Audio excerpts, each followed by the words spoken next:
Kelly Parati is an assistant bursar. She has been with for years and graduated with. Thank you for having. It's funny because I don't think I've been in the library since I was here in 1986. So, yes, I'm that old. That's all right, I still beat you. So the Bursar's office, I gave you two pieces of information.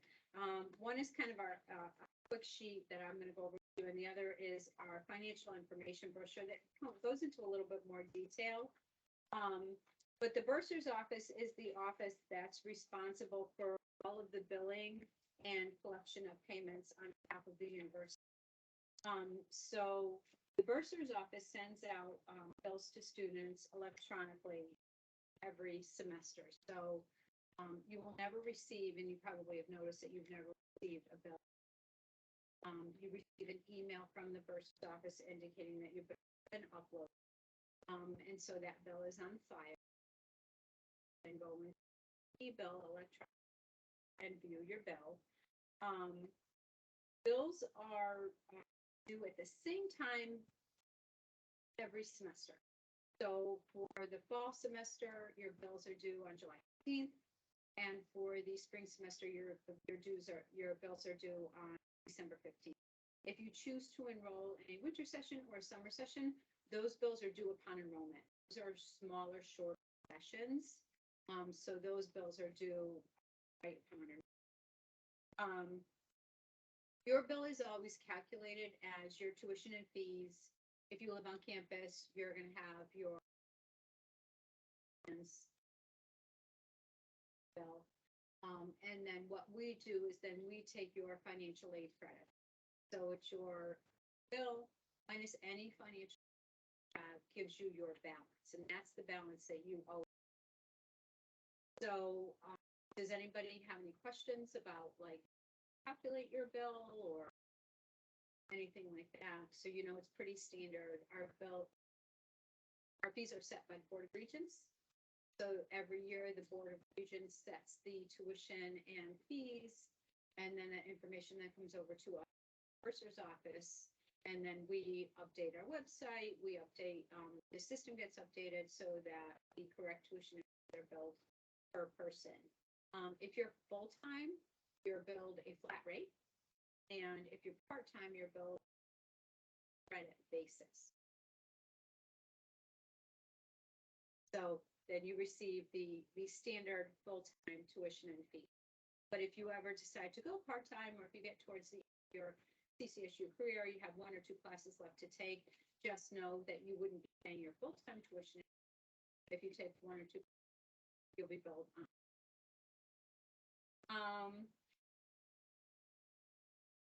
Paying your bill, best, easiest, and quickest way to pay your bill is to pay online with an electronic check. You do the system, you input your check routing number, account number, and then the payment comes directly out of your checking account. You could pay by a debit or a credit card, but paying by a debit or a credit card, and there is a 2% that can be by our TouchNet pay by credit card. So if it's at all costs, pay by electronic check, there's no fees. We take payments in person at the Bursar office in Willard Hall.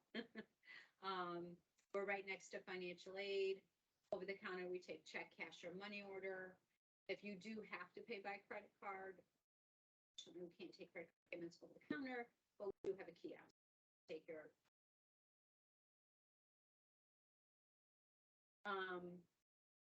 we offer the central payment. Anybody from? Yes. So you can break up your bill to equal installments. You're saying your 3 installments. So to make it a little bit easier for students and parents, if your parents are paying the bill, to pay the bill in installments, so you don't have to pay tuition. So the central payment plan is available for semester, including our winter and our summer sessions. So the sooner you register for class, the sooner you have a bill on, the sooner you can central payment plan. And payment plan sooner rather than later, provide you with more. And one last really important piece of information is authorized users. Once a student enters college, they're considered an adult by the federal. So the federal government determines. So if you have anybody, like parent, guardian, some students have grandparents, help pay their tuition. Anybody who's helping you with your tuition access information, you really want to make them an authorized. So an authorized user allows us to speak with anyone who you designate to talk to them about you. But if you don't have anybody designated as an authorized user, unfortunately, we can't speak to them. So we have many parents call up and they might be paying the bill. I'm sorry, we can't user, and legitimate response is, but I'm paying the bill. We understand that other people might be paying the bill, student interest. So those are really the highlights of the Bursar's office. The brochure gives you information about our central payment plan, the schedule of the payment plans, and it actually gives you detailed instructions on how to pay your bill, how to view your bill, how to add anybody as an authorized user on your plan, how your bill is calculated minus any financial aid credits. So it's really going into the detail of what I want. Yes. Is anyone able to become? Never. And in the brochure, it gives you information on how to add anybody you want to be an authorized user. Some students have siblings as authorized, so that their siblings can. So it doesn't have to be anybody who's related to you.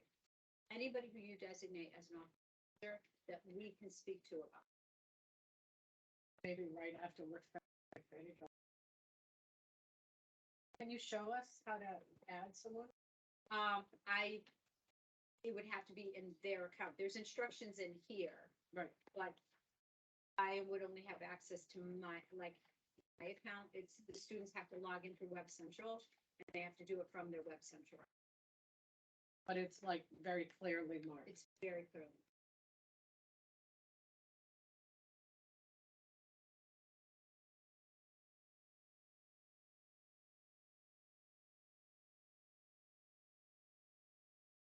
Okay, everybody.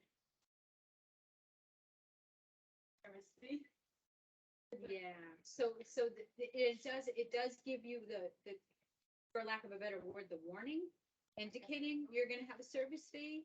And a service fee on top of, $100 or it's not that much. It's 2.85% minimum of $3. But, there are some students who don't need financial aid, and there's some parents who pay the $6,000 bill. They use a credit card and 2.85% on dollars.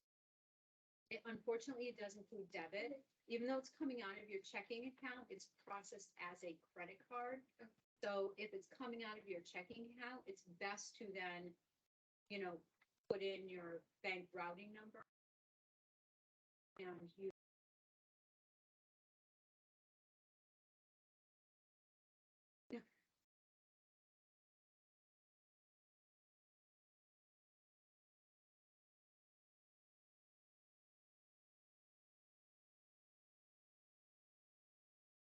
Did everybody file their FAFSA? Their financial aid?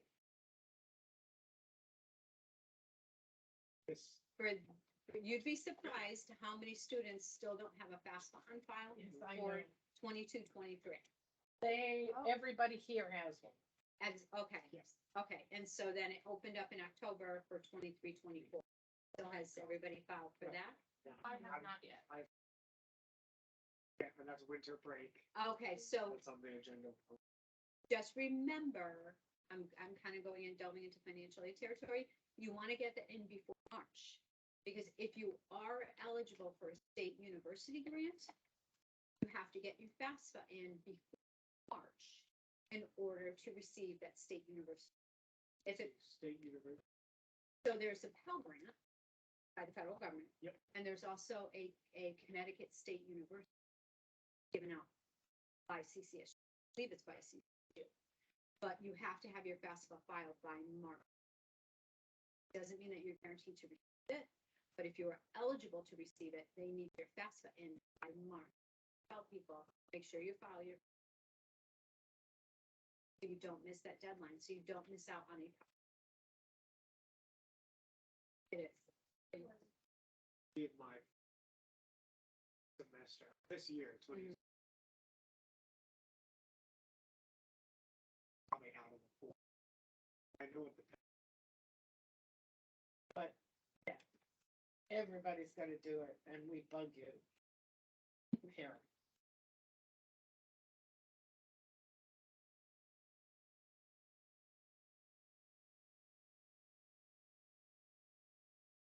So how many people work in the Bursar? So right now, our Bursar retired. So we have our associate Bursar and we have 2 assistant Bursar. And we have, so that's full-time, it's 4, and we are understaffed. So we are in need. We are in need of staff right now.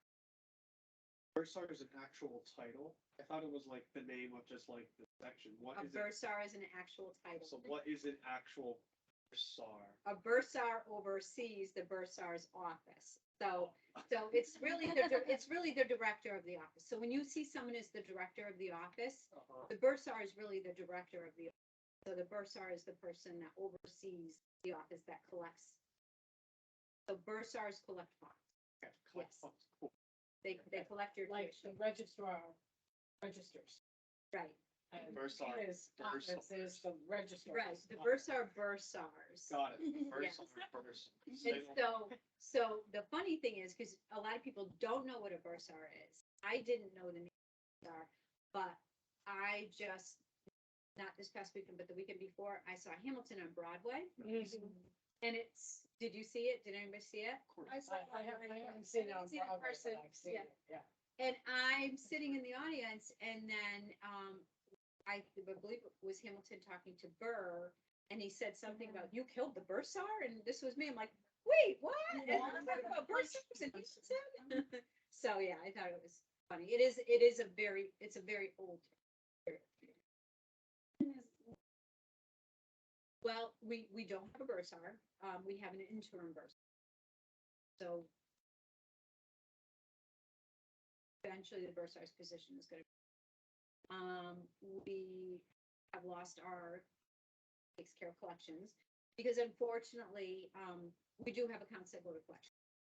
So, if students are no longer at CCSU and if their account is outstanding after so many months, so many semesters, so so let's say you left CCSU. Okay, and then you didn't register for the spring. And then the next fall semester comes and you're not registered, but you will. We are going to make every attempt to collect monies from. And we offer special payment plans out to students. We offer special payment plans, we offer repayment arrangements. And if all of those efforts are unsuccessful, student accounts go. So right now, the collections effort is kind of distributed among.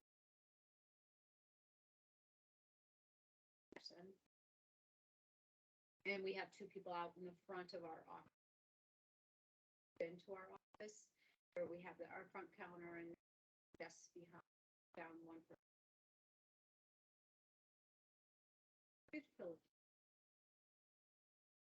So what happens if students have questions about? If they have questions about their bill, they could call the number, they can call our 832-2010. If you send an email to Billing Bursar, that email is generally received within more than an hour. I also have my card that I can give out to everybody, but our staff is very knowledgeable with any and if you'd rather.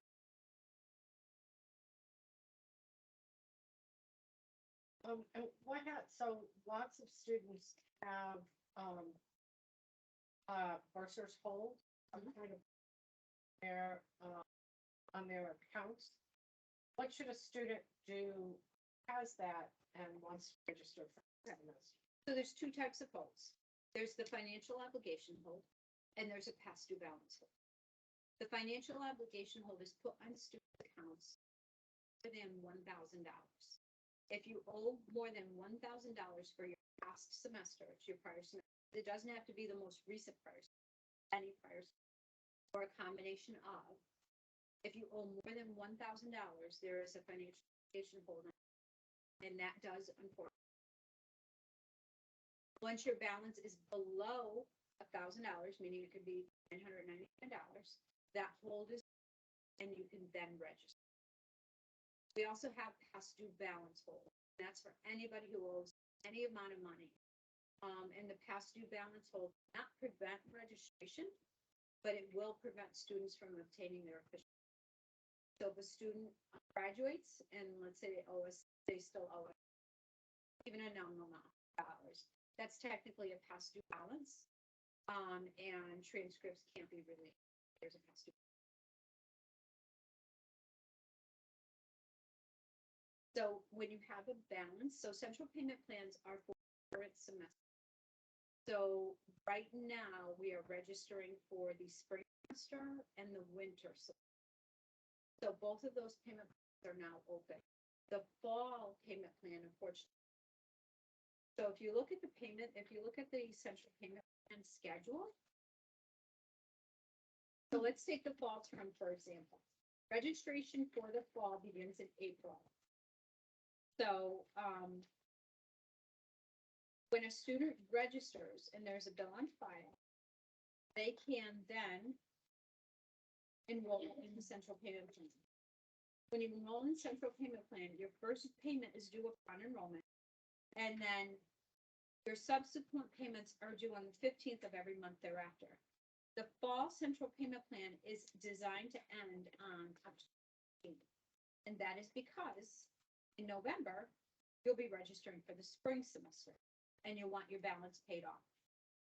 So you'll see every semester, it'll tell you when you could start enrollment and then when the last payment will be due. So let's, for example, say for the fall term, you didn't register until June. So you can still enter into the central payment plan, but in June, you're down to 5 payments as opposed to registering in April where you 7 payments. So we can't go backwards on the payments. It's based upon when you enroll. So it's best if you're going to be using the central payment plan to enroll in the plan as soon as.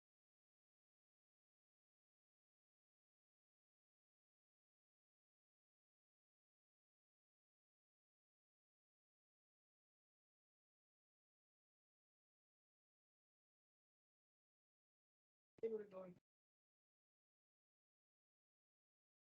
Absolutely. Yep, you can, the only thing is, we do require your first payments. So you can enroll in the central payment plan and pay, like I said, check, cash, or money order over the counter. Or we do have a kiosk. So if you do really have to use your debit or credit card, you can use the kiosk, make that first payment, and then we can. So we definitely can.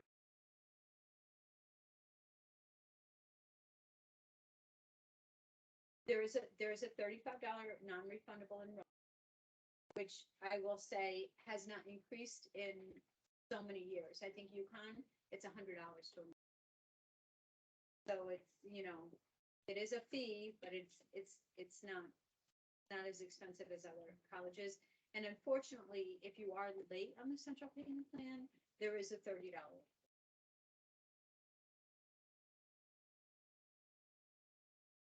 Back into. Did you get for the academic year? Tax bracket of like 2 years. And I know I used most, if not all, of my fine aid this academic year. I know next year I'm gonna have a lot.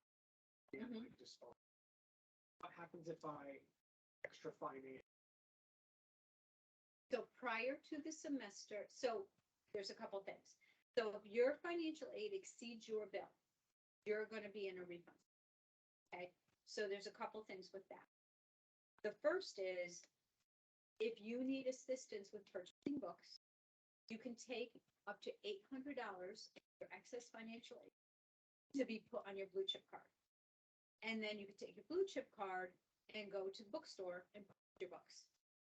And that excess financial aid is put on student cards 10 days prior to the start of this. So you should know what your classes are, you should know what you need to put money on your blue chip card. You don't have to put $800. You can go to the bookstore and they could say, you're gonna have, books are gonna be $200. You would put $250 in it. So it's just the maximum, the maximum you can put is 8. So then, if you still have excess financially, you're going to receive what's called a financial. So by law, we are not allowed to hold on to Title IV. Title IV money is your federal subsidized loan, your federal unsubsidized loan. We are not allowed to hang on to that money and use it for any future. Okay, so we have to refund the students. So if you're in a situation where you're going to be receiving a refund, the quickest way to receive your refund is to put a refund account on file on your profile. So there are instructions in the brochure or to put designate a refund account. And so it's very easy. You go into Central Pipeline, you go to your e-bill, and you'll see that you can designate a refund account on file. And every semester, we send out information to students saying financial aid refunds are going to be issued, set up a refund account, and detailed instructions are sent out to all students indicating how they can set up a refund. You may want to set up a refund account, you may not want to. You may want to receive it as a paper check. If you do want to receive it as a paper check, that's fine. You're gonna receive the check in the mail, but always make sure that your address is updated in the system, and you would update your address through the. If they're loan, just not. The loans are handled in the financial aid office. So students are offered loans. Students don't have to accept their, they can adjust their. But if a student accepts their entire loan and there is an excess aid on file, we do have to refund. So Is it basically responsible to accept the whole, to not take the X? I can't answer that question. You can't. I cannot give financial advice. Gladys Cologne. Gladys Cologne. There are students who accept a loan and they accept the refunds because they need the money. So there's a lot of graduate students who receive a very large unsubsidized loan because a lot of graduate students, it's too much to be a graduate student full-time and work. So they rely on that money as for lack of a better word, their income. They rely on that to live off. So then they take out the maximum amount and they receive it as a refund. So it's up to the individual student on what they feel is best for them. Just know that loan pay back to the provider. So if you need that refund and you get that refund is available to you. You can then certainly take that refund and say, you know what, I don't need this refund.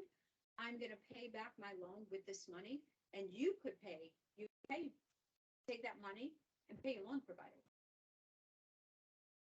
So you can start making payments on your loans. It's a bit of it.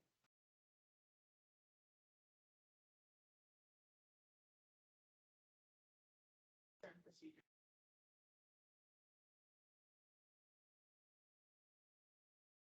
So if you don't split it up,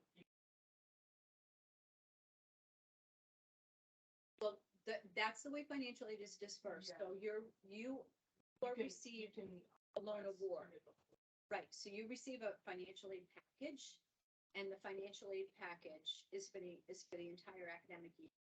And then half of it will go to fall, and then the remaining half will go to.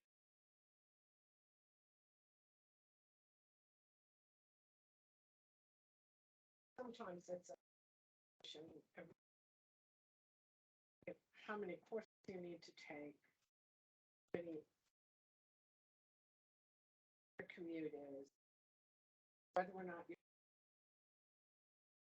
need to live on, and then how many hours you can really work. And right, sometimes loans sense, and loans make more sense if you can keep your grades up, as opposed to working 3 jobs or even 2 jobs or 1 job but too many hours and trying to take lots of, right, and having your grade.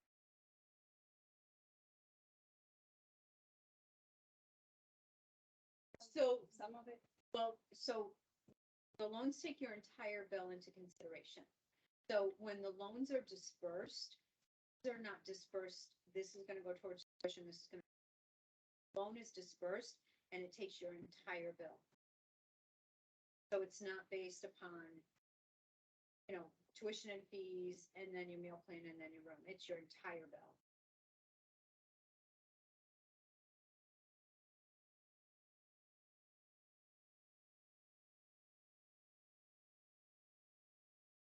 So if students have a question, not about whether or not to accept the loan or say whether or not part of central payment plan, trying to pay it all in, if they go to some. They can They call can- us. they- Yep. And you can help them figure out which is, It's, what's better. yes, it's an individual decision. There are some students who, pay their bill all at once. But just know that the bill is due, the billing due dates don't change. So approximately 10 days after the billing due date, if the bill is not paid, or if there's no payment plan set up, unfortunately, there is a $50. But it is one late fee, it's not a roll, so it's a one-time. kind of, You could just walk up. Walk up, you can call. so I'm seeing that maintaining your CCSU email address seems like it might be really important. Yeah. The email is the official form of communication for all CCSU. So you definitely want to make sure that you check your CCSU email, in your CCSU email. That's how you're gonna know. We send out mass. And like I said, prior to the semester starting, or prior to financial aid being dispersed, a mass email is sent out about refunds, setting up a refund account. Prior to the semester starting, we send out a mass about the central payment plan, bulletins. So we do send out mass.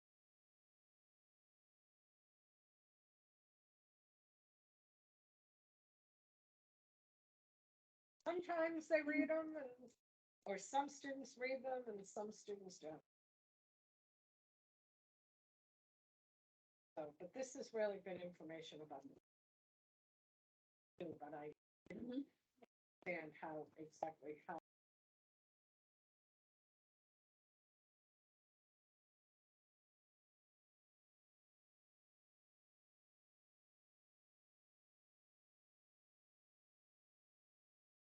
So how did you get interested in this?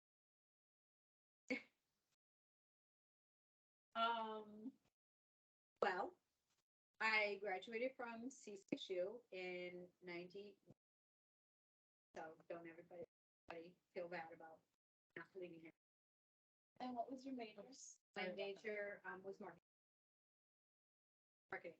So I was part-time at Cigna. Cigna's in in the claim office, and in 1993, we were in session. I gave my resume to the director of the office, and she said, "Do you want to be a claim representative?" So I said, "Oh, I want to have a job," because a lot of my friends were not getting jobs. It's a pretty bad recession. And so she said, "When do you want to start?" I said, "Well, I graduate Friday. How about I start Monday?" She said, "Do you want time off?" I said, "No, I don't want any time off." So I became a claim representative. I stayed in the claim office for quite a number of years. I was a manager, I had a staff, and then I moved to what we call,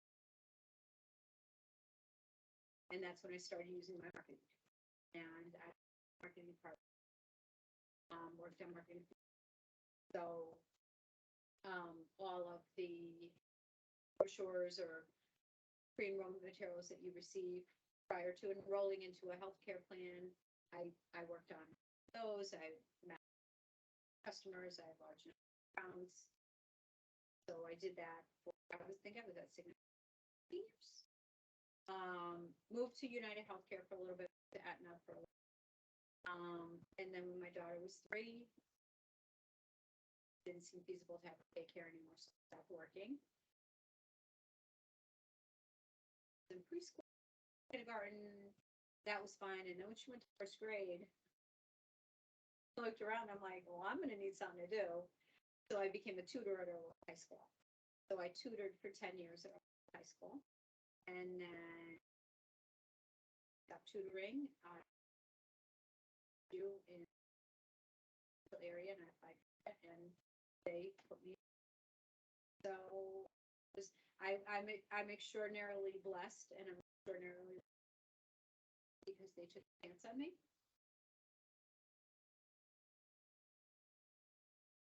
So I went from graduating Plainville High School, going back and working at Plainville, graduating from CSU, and now working at. So good thing I have no other education. Otherwise, I'd be moving on to somewhere else. So yeah, it's pretty funny, huh? So, never close a door. I know for sure any ticket you get gets added to your student bill, Yes, and the Bursar's office where you must pay your bill. yes. How would you pay your bill? Can you pay, let's say, that parking ticket separately from whatever else is on the bill? So parking tickets are considered priority 1. So what that means is that parking ticket has to get paid first before any. And what happens a lot of times is well, first of all, you want to pay your parking tickets. And if you're going to dispute your parking ticket, it has to be paid first. And then you would dispute it with the CSU police. A lot of students think that they could dispute.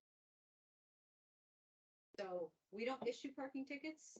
We're just the office that takes the payment for the parking. Okay, so the parking ticket first has to be on your account. So the police department actually places the ticket on your account. When the ticket is placed on your account, you can then pay the ticket. But some students, for whatever reason, the ticket isn't paid, then unfortunately it could double, and then their financial aid is dispersed. When their financial aid is dispersed, it pays off their ticket. Anytime you make a payment on your account, there's a ticket on your account. That's considered priority 1, and that money is, but it has to be loaded on your account. Sometimes students come in, they receive a ticket, they come to our office right away, they say, "Here, I have your ticket, I need to pay it."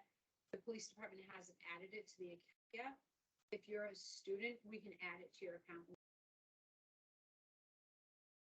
So, but it does have to be added to your.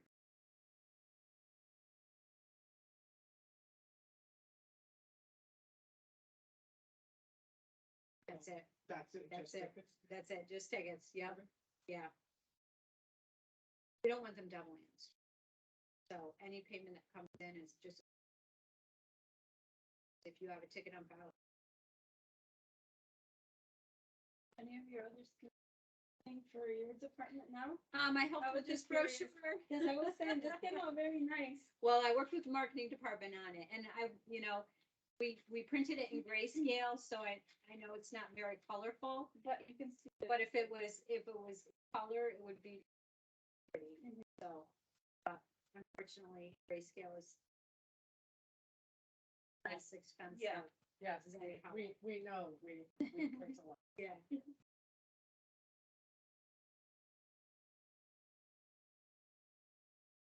Yeah, You have the original photo? no, it's actually in the marketing department. So if you ever want to use this photo, it's a stock photo. So. For the next one. They went out and took a special photo. You Like, did? No, the But not marketing us. Oh, department they did. did? Yeah, they must have not known they had this one. Oh. No, I think they were copying the Holy Cross one. It's like, we didn't need you to copy Yeah. this. Oh, This is picture. nice, 'cause the ones that- Yeah. Yes, it- Never yeah. mind, sometimes, you know, It's okay. It came out nice, the Yeah. other one. yeah.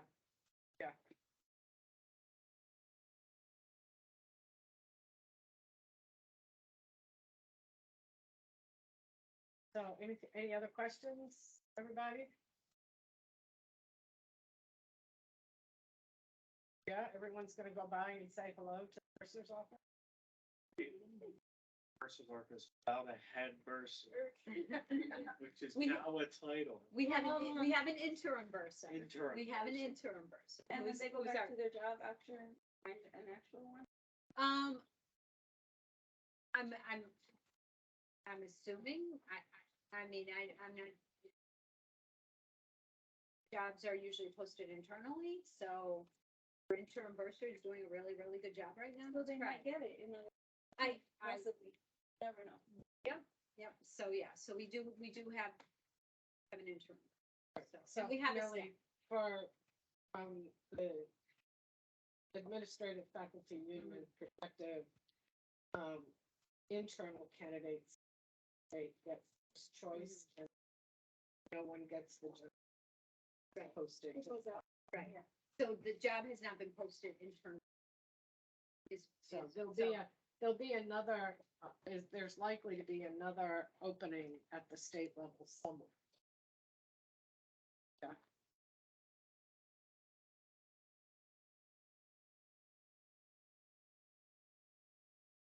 Thank you for. And see, you did manage to take up 45 minutes. I did? You did. Hey, we, so everyone who needs to have a designated, an authorized